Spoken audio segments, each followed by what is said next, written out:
Welcome. My name is Van Richards. I'm a chartered financial consultant, and today we are talking about Regeneron. And this is a stock that a lot of you have asked about. So this is for your request. Let's start with the daily stock analysis.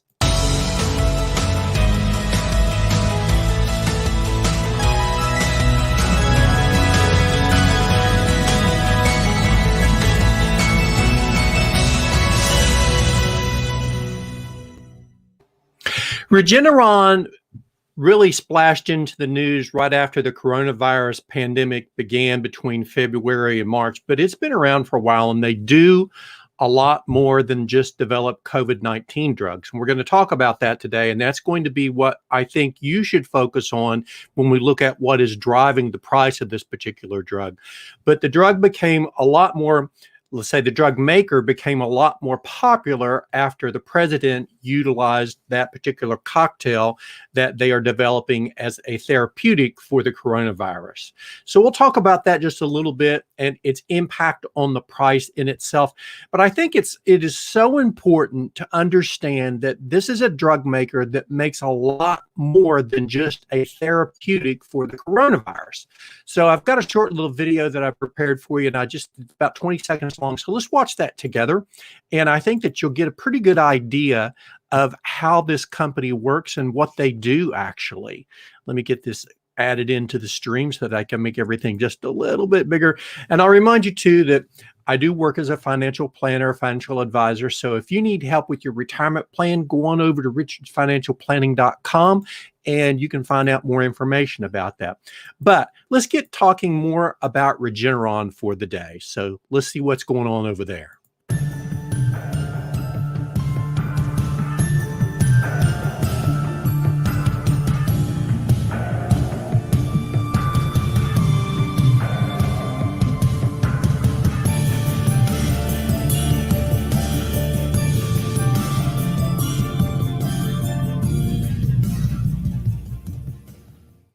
Regeneron is at $60 billion. Now, it's not as large as some of the other companies like Roche and Novartis, and we'll talk about how it competes and how it compares with those companies in just a few moments.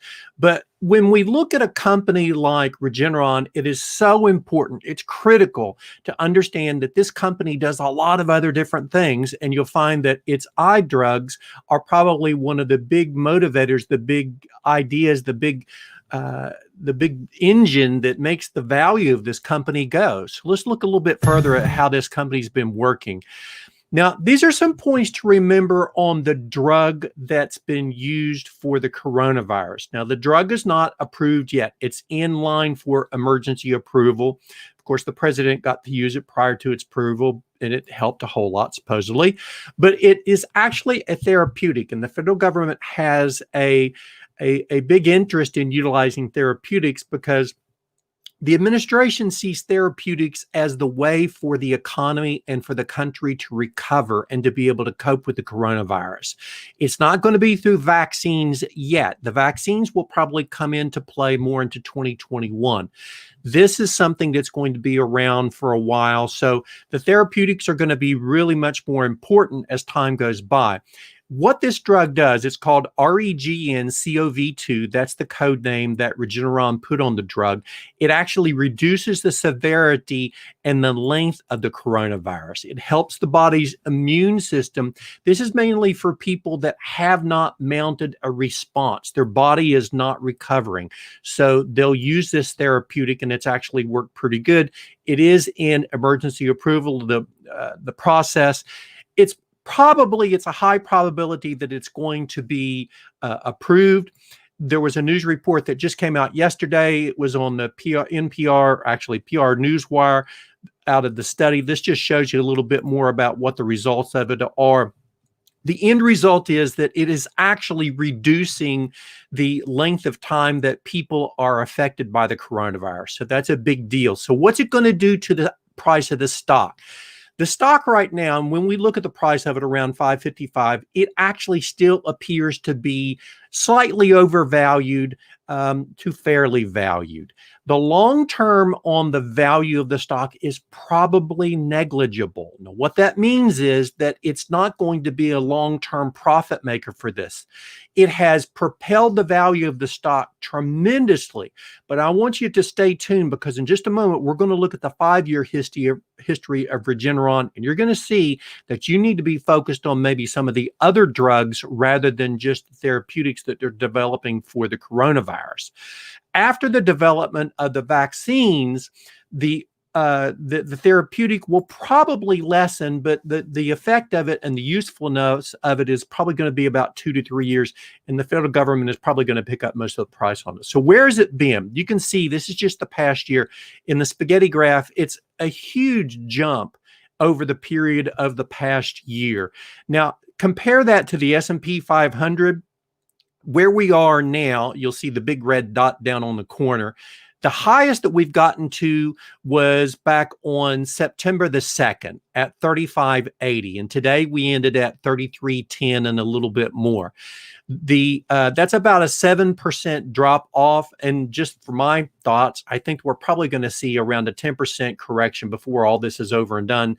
Yeah, today was an up day, but just hold on to yourself because I think that we could see some more corrections before everything's over.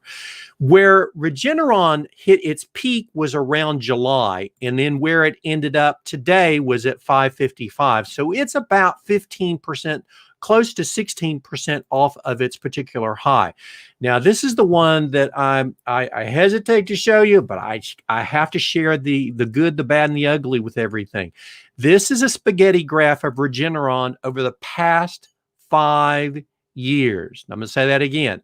This is the past 5 years. 5 years ago in 2015, this stock was selling for $557.39. Today, it closed at $555.79. It's had less than a percent increase in a period of 5 years.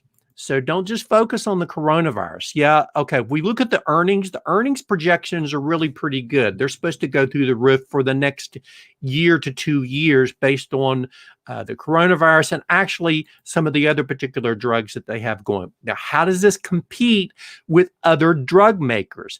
Well, in the past year, if you look at the spaghetti graph without even putting any of the names up here, you probably can recognize that the one that's flying high is going to be Regeneron. Well, some of the others like Amgen, as you can see that's in there, actually it should be the one that's in green and Novartis should be the one in gold. Got my colors wrong there. Sorry about that, folks. And then Roche is going to be the one that's going to be in gray. But when we look at the valuations on them, look, I think that you need to keep in mind the 3 things that I always tell people that you need to look at in stocks before you're going to buy it. You have to look at the earnings, the competitiveness, and the stability. The earnings, the short-term projections are actually pretty good. They are going to have an earnings call on November the 5th, so we'll be watching that with an eagle eye to see how things are working. But here's the big difference between Regeneron and some of the other big drug makers, and that is in dividends. Regeneron has no dividends. It doesn't pay dividends. When we look at Amgen, Novartis, and Roche, they pay really good dividends. And if I was looking for a drug maker as a stock to invest in, I'd probably look more towards one that's going to pay me when they're not making advancements. So, just take that with however you want to. Let's look at what makes this company different than many others. Now, we do that by identifying what's called the moat. Remember, the moat is going to be the imaginary barrier that's between the company and their competition. Everything that sets this company apart is all of their different drugs. And there's just a list of them here that you can freeze or on the replay and see what they do. And when we look at what the bulls and the analysts are saying, the drugs that they have in place are going to set it apart. It's not the research on the coronavirus drug. It's the current drugs that they have. Eylea is their lead drug for age-related macular degeneration, AMD. Dupixent that treats dermatitis, asthma, and other allergy-related medicines, and that's a big money maker for them too. They also are in cancer prevention and cancer treatment, and they have a new drug that's been codenamed REGN 1979, and actually in phase 1 of its trials, it's actually eliminated the cancer in most of the non-Hodgkin's lymphoma patients. That's awesome news. And if you're a bull, that's what you're looking for. But let's look at the bad news on this too. It's not really bad news. It's probably more like these are things you need to be aware of that could really hurt the value of the stock. The thing is that Roche and Novartis are making drugs that compete with Eylea. And although Eylea is a very important drug for people that have age-related macular degeneration, it's vulnerable in 2024 when the patent becomes questionable at that point in time. The drugs that are related to cholesterol lowering face a lot of medication. Look, if you go to the doctor, I take a drug for cholesterol. A lot of people do. And there's a million drugs out there. If one doesn't work, your doctor prescribes another one. So you have to keep that in mind. And that's what the bears are saying. The other thing is the Dupixent faces very stiff competition from AbbVie and from Amgen. And the coronavirus drug, which they are developing, which has the code name, is going to be short term. If you think about treating something like AMD, the age-related macular degeneration, that's, millions of people have that problem, and it's probably going to be a problem that's going to keep going on for a long time until somebody finds a cure for old age. So the usefulness of that drug is going to be around for a time. The usefulness of a coronavirus drug is probably not going to be around quite as much. Now let's look and see what some of the analysts are actually saying on this particular stock. Today's value was around 555. Now remember, Morningstar is probably one of the most conservative analyst related research area companies that there is. They're pegging the value right at about $500 per share. So it's still overpriced by about 11% according to Morningstar. When we look at what analysts are saying in general, this stock has a large number of followers. In just a moment, I'm going to show you what some of the separate analysts have said, but there's a lot of them that are following this particular stock. About 20 of them that I charted here, and 11 of them are saying that it is going to be a strong buy. 9 of them are saying that it's a hold. Nobody's saying sell this stock. And that's actually good news if you're investing for this particular stock. Now, let's look and see what some of the analysts actually are saying in particular. Morgan Stanley probably came out with the most recent report that was on the 13th. They're putting the price around 611 to 609. Remember, right now it's about 555. Credit Suisse is probably the most aggressive. They're saying that they're estimating that the price could go as high as 716 to 725. So you have to take that information for whatever purpose or however that you think that it's going to work for you and make the decisions that you're going to make. If I were buying this particular stock for the long term, I probably wouldn't. I think that if you're buying this with the hopes that it's going to profit off of the coronavirus over the next couple of years, you just have to keep an eye on it and buy it when it's low and then sell it when it's high. It's the stock market game. We look at it right now. It's at about 555. It's lost 15%. Just to kind of recap what we talked about, it's lost about 15% of its value just since July. We could have a little bit more that it could drop off. If you like the idea and you think that there's going to be some advancement in the price based on the development of the coronavirus drug, then it's a good buy. If you're just buying it for the long term, I would probably look at diversifying with some of the other drug companies that pay a dividend. They're going to pay me when the price is down. So hopefully that's some information that'll help you to make better decisions. Remember to keep in mind that there's 3 things we look for. We look for the earnings, the value, the competitiveness, and the stability. And if you go back over the video today, all 3 of those things we've covered. So with that in mind, look, if you have a stock in mind that you like, I'll be glad to look it up and see if I can help you and do a report on it. There are some stocks that I can't cover because there's just not enough information. IPOs are really hard to cover. So unless it's something like Snowflake, I'm probably not going to cover it.